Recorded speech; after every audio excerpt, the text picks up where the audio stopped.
Well, so did you feel like you struggled a long time? I mean, you Yes, obviously yes. did not. Many nights I would leave that club weeping, weeping, and I'd be so depressed. I'd be, because I was humiliated on stage.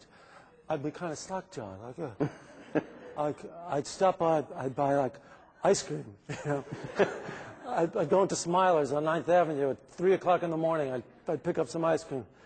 I'd go home and I'd put the TV on. And then the next morning you wake up and you got to go back on. So that was the end of it, So it started all over again. But it was not lucrative either for a long time, was it? Oh yeah, that's quite an understatement. Right. Yeah. Yeah. No. I would fill Tropicana bottles, the quart bottles, with pennies. This is kind of sad. And I would take the bottles at 3 o'clock in the morning, whatever, and I'd go to the corner grocery store on 9th Avenue and 43rd Street. I lived in Hell's Kitchen. And there was a store where all the prostitutes hung out in, this grocery store.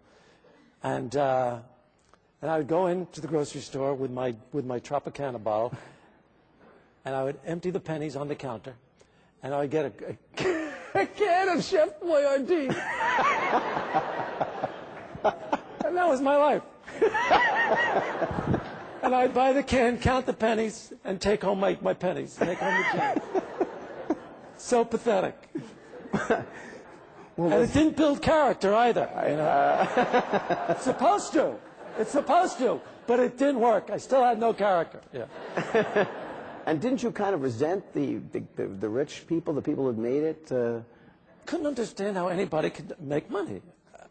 I'd walk on the streets. I'd look at all these apartment buildings on Park Avenue and West End Avenue. I go, where did these people, how are they getting the money to live in there? What are they doing?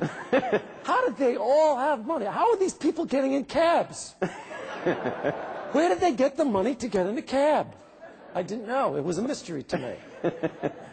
Well, I know because there was a sense that when you became successful, some people thought, well, Larry won't be funny anymore because you kind of used that sense of maybe resentment or despair or whatever. Yeah, it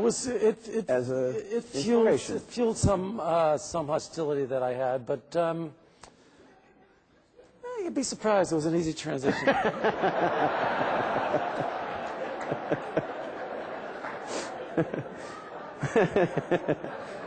Well, you mentioned about obviously New York, and you worked in New York, and God knows Seinfeld is the most New York show imaginable. But you've now done what I think is an interesting switch and made an L.A. show, and L.A. is funny. I mean, you've found the humor in L.A., which I think is harder.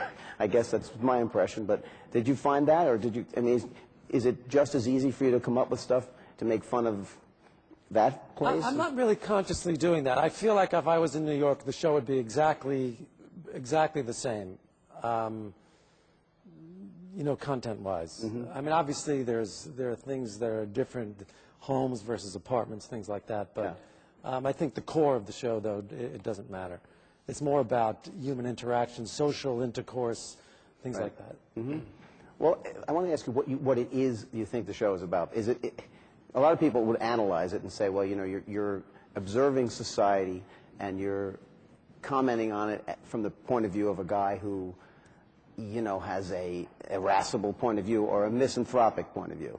I think really what it is, I think it's, I feel like we're all sort of split down the middle, good and bad, Good is not funny. Good is not funny. It's just not funny. But the bad thoughts are funny because they're unexpressed. Yeah. Mm-hmm. And so I'm kind of letting these thoughts that go unexpressed, that we all have, all the time. Yeah. Oh, gee, look at this mourner. What am I going to say to this mourner? Oh, Jesus Christ, I got to talk to the mourner now. I can't talk to mourners, I don't like talking to mourners, But we all got to go talk to that mourner. We don't want to. Right? We're afraid of the mourner, right? Yes. I'm so sorry, you Yeah. know. And you feel like an idiot even saying it. You don't know how. You don't know how to behave. Anyway, we all have these thoughts. That's just one little thing. Yeah. But there's thousands of those that we all deal with all the time.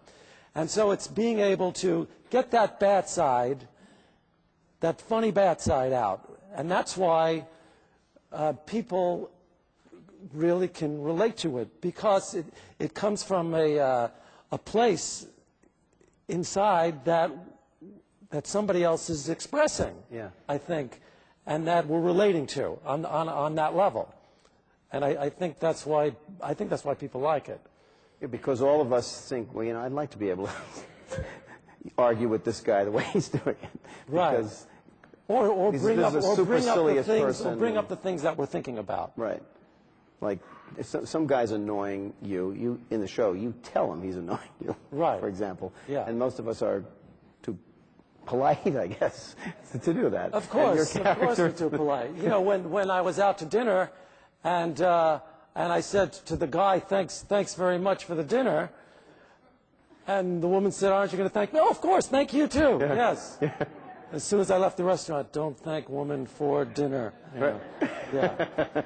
In the Notebook. In the Notebook, In don't the- thank woman. In the Notebook. Yeah. So on the show, I don't thank the woman. You know. In life, oh, thanks so much. You know. Were you ever whistling Wagner by any chance? If that someone hurt you. No, but I know how much Jews hate Wagner, and I thought I could.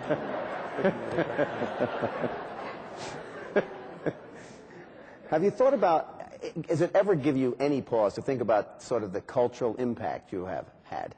No, You don't think about that at all? never. Yeah. So I have to, I don't think this is a show you wrote, but I was at church on Christmas Eve, right? And the priest is giving this very serious talk, and in the middle he says, and yada, yada, yada. And I'm thinking, this is amazing. This is amazing. Yeah. And no one batted an eye. Of course, we all have heard that, and now it's, and there's so many of those. I mean, Seinfeld must have 20 catchphrases that have sort of entered the Yeah. language, and I don't know how many you personally Well, wrote, but first of all, never once did I ever sit down thinking, got to come up with a catchphrase. Never. not even master domain? No, no, No. just only because it was funny did I use it. And a good euphemism. Yeah, Yes. a good euphemism, which we needed In that show, yeah. yes.